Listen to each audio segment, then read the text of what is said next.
እንኳን ለጥምቀት በዓል በሰላም አድረሳችሁ ውድ አድማጭ ተመልካቾች፣ ሰበር ዜና ይዘን ቀርበናል። ጥር 11 2018 የሰዓቱን አበይትና ሰበር ዜናዎች ይዤ ቀርብ ያለው። በቅድሚያም አርዕስተ ዜናዎቹን በማስቀደም ጀምራለሁ። በባህር ዳር የአገዛዙ ወታደሮች በጥምቀት በዓል ሊያከብሩ በወጡም ምዕመናን ላይ ተኩስ ከፈቱ።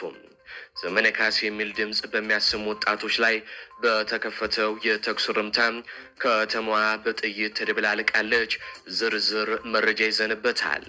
ወዲህ ደግሞ ኮሎኔል ደመቀ ዘውዱም ጌታቸው ረዳ የወልቃይት አስተዳደር ይፈርሳል ማለቱን ተከትሎ ኮሎኔል ደመቀ ዘውዱም ለጌታቸው ረዳና ለአብይ አህመድ ማስጠንቀቂያም ሰጥተዋል።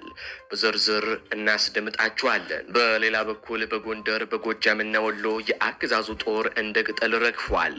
ዝርዝር አሰናድተናል። አርበኛ ዘመነ ካሴ በዓሉን በተመለከተ የእንኳን አድረሳችሁ መልእክት አስተላልፏል። በመልእክቱ ስለ አንድነቱና ስለ ሌሎች ጉዳዮችም በሰፊው መልእክት አስተላልፏል። እንቃኘዋለን። እንዲሁም አርበኛ ምሬ ወዳጁም ከእኔ የተሻለ ጄኔራል ተፈራ ማሞ ዋና አዛዥ ሆን እኔ የእሱ ምክትል ሆናለሁ በሚል በምርጫ ያሸነፈውን የዋና ጦር አዛዥነት በቅን አማራዊ ልብ መስጠቱም ምክትል መሆኑም ተነግሯል። ዝርዝር አጠናክረንበታል። ሰላም ጤና ይስጥልኝ አድማጭ ተመልካቾች፣ እንደምንቆያችሁ ከላይ በአርዕስተ ዜና ያደመጣችሁትን መረጃዎች ወደ እናንተ ላደርስ እዚህ ተገኝቻለሁ። የህዝባዊ ትግሉን የምትደግፉ እንዲሁም ሀገር ወዳድ የሆናችሁ አድማጭ ተመልካቾች ቪዲዮን ላይክ፣ ቻናሉን ሰብስክራይብ አድርጋችሁ የደወል ምልክቱን ታበሩ ዘንድ እንጠይቃለን። እንዲሁም በኮመንት ድል ለህዝብ ልጆች ድል ለጀግኖቹም እያላችሁ ለህዝቡ ሲሉ ጫካ የገቡትን ታጋዮች ታበረታቱ ዘንድ እየጠየቅናችሁ በቀጥታ ወደ መረጃዎች ያለፍኩኝ። እስከ ፍጻሜው ድረስ አብራችሁኝ ቆዩ። ቀዳሚ ወዳደረግኩት ዘገባ አልፋለሁ። ኮሎኔል ደመቀ ዘውዱ ለአብይ አህመድ መንግስት ማስጠንቀቂያ ሰጡ። የተከዜ ዘብ በተጠንቀቅ ቆመ። የወልቃይት አስተዳደር ይፈርሳል መባሉን ተከትሎም ኮሎኔሉ ከባድ ቁጣን የቀሰቀሰ መግለጫ ሰጥተዋል። አብይ አህመድ ወደ ህወሓት መጠጋታቸውም ተነግረዋል። ጌታቸው ረዳ ከትላንት ወዲያም ለሪፖርተር ጋዜጣ የወልቃይት አስተዳደር ይፈርሳል ሲሉም መናገራቸው ይታወሳል። ለጌታቸው ንግግር የወልቃይት አስተዳደርም ምላሽ ሰጥቷል። ጌታቸው ረዳ እንደሚታወቀው የጠቅላይ ሚኒስትሩ የአብይ አህመድ አማካሪ እንደሆኑም አይዘነጋም። ይህ ማለት የእሳቸው አማካሪ ናቸው፣ የእሳቸው ጆሮና ምላስ ናቸው እንደማለት ነው። በዚህም መሰረት አብይ አህመድ የወልቃይትን አስተዳደር ለማፍረስ መወሰኑም ተነግሯል። የወልቃይት ጠገዴ አስተዳደር የራሱ የተከዜ ዘብ የተባለም እስከ አፍንጫ የታጠቀ ጦር እንዳለውም ይታወቃል። በዚህ አካባቢ እሳት ከተጫረም ከባድ ቀውስ እንደሚፈጠር ሳይታለም የተፈታ ነው። ታዲያ የአብይ አህመድ ቡድን የጎንደር የወልቃይት አስተዳደር ይፈርሳል ማለቱን ተከትሎም ኮሎኔሉ ቁጣን የቀላቀለ መግለጫ በዛሬው ዕለት በጥምቀት በዓል ላይ ሰጥተዋል። የህወሓት መንገድን መከተል የበለጠ ጥፋት ያስከትላል ሲሉም ኮሎኔል ደመቀ ዘውዱ ለአብይ አህመድ ማስጠንቀቂያም ሰጡ። የጥምቀት በዓል በወልቃይት ዞን በተከዜ ወንዝ ዳርቻም ተከብረዋል።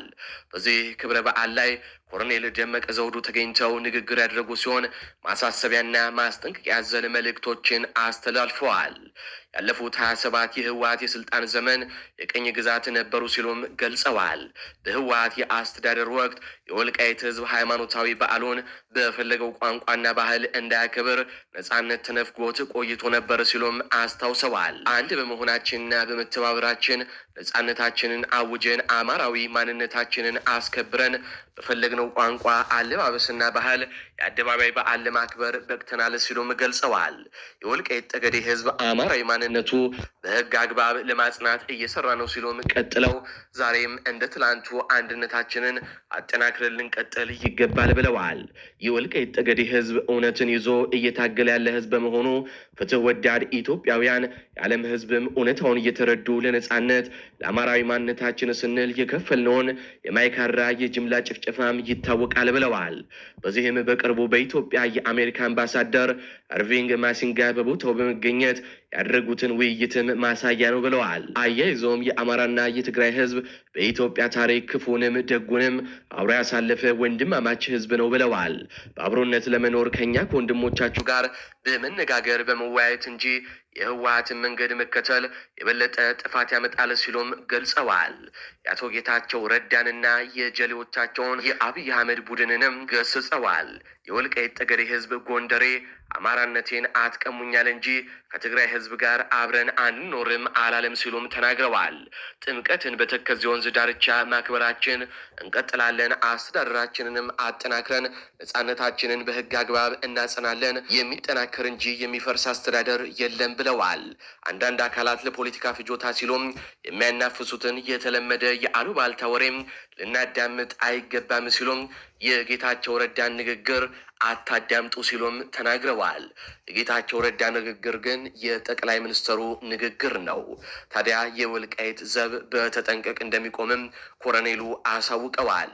ኮሎኔሉ ከዚህ ቀደም ከፌዴራል መንግስቱ ጋር እንደሚቆሙ የተናገሩት ንግግር አሁን ላይ አልበጃቸውም። ስለዚህ ከፋኖ ጋር መወገንም አማራጭ የሌለው ምርጫ መሆኑንም መገንዘብ ይገባቸዋል።